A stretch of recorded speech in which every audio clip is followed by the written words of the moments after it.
영종대교 106대 연쇄 추돌 사고와 관련해서 관광버스가 승용차를 들이받은 것이 최초 사고로 추정됐습니다.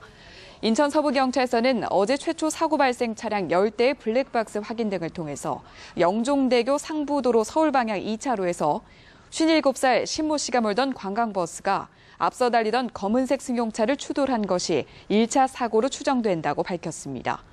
경찰은 첫 추돌 이후 검은색 승용차가 1차로로 튕겨가면서 서울택시를 들이받았고 이 서울택시가 앞서가던 경기택시를 추돌한 것으로 보고 있습니다.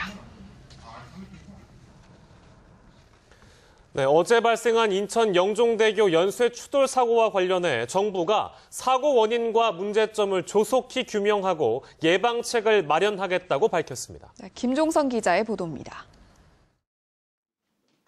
국토교통부는 어제 발생한 인천 영종대교 105중 추돌 사고의 원인과 문제점을 조속히 밝히고 유사 사고 발생을 막겠다고 밝혔습니다.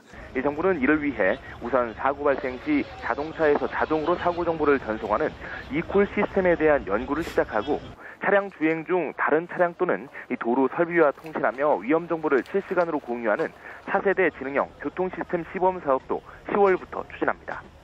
국토부는 국내에 판매되는 차량에 차선 이탈 경보 장치와 긴급 자동 정지 장치 등 첨단 안전 장치 장착을 유도하겠다고 밝혔습니다. 차량 전 좌석 안전띠 착용 의무화를 연내 법으로 규정하고 앞으로 나오는 차량에 안전띠 착용 경고 장치 설치를 의무화하는 방안을 추진합니다. 아울러 22%에 불과한 뒷좌석 안전띠 착용률을 올해 35%까지 높이기 위해 매달 마지막 주 화요일을 벨트데이로 정하고 안전띠 착용 캠페인을 벌일 예정입니다. 국토부는 또 제한 속도가 시속 30km 이하인 생활도로구역을 확대해 보행자 사고율을 줄이는 한편 국도 내 마을 인접 구간에 저속 구간인 빌리지존을 따로 지정하겠다는 계획도 내놓았습니다. 연합뉴스TV 김종성입니다. 네, 영종대교 연쇄 추돌 사고는 큰 피해만큼이나 보험 처리도 쉽지 않을 전망입니다. 네, 하지만 과거 서해대교 사고를 봤을 때 보험금만 30억 원 이상에 달할 것으로 점쳐지는데요. 탱재용 기자입니다. 일반적인 추돌 사고의 피해 배상 책임은 대부분 뒤에서 충돌한 차량에게 있습니다. 다중 추돌 사고도 제일 앞차는 뒷차량에게 100% 보상을 받고 나머지 차량들은 손해를 조금씩 부담하는 방식으로 처리됩니다.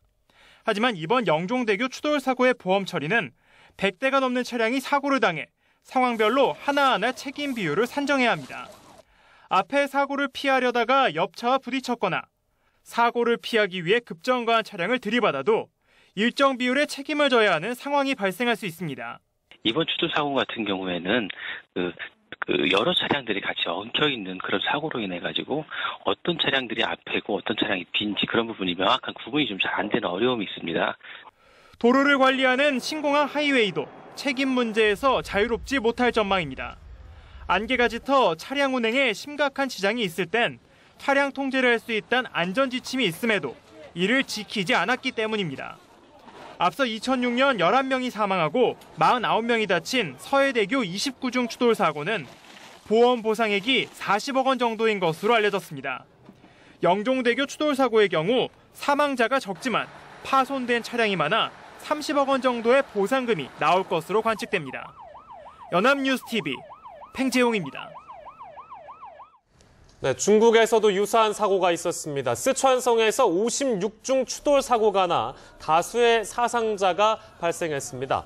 어제 오전 8시 34분쯤 청두와 루저우를 잇는 입체교차로에서 56중 추돌 사고가 발생해 현장에서 2명이 숨지고 34명이 병원으로 이송됐습니다.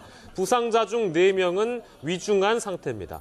현재 언론은 목격자 등을 인용해서 사고 당시 이 지역의 가시거리는 50m가 채 안 됐다며 짙은 안개 탓에 일어난 사고로 보인다고 보도했습니다.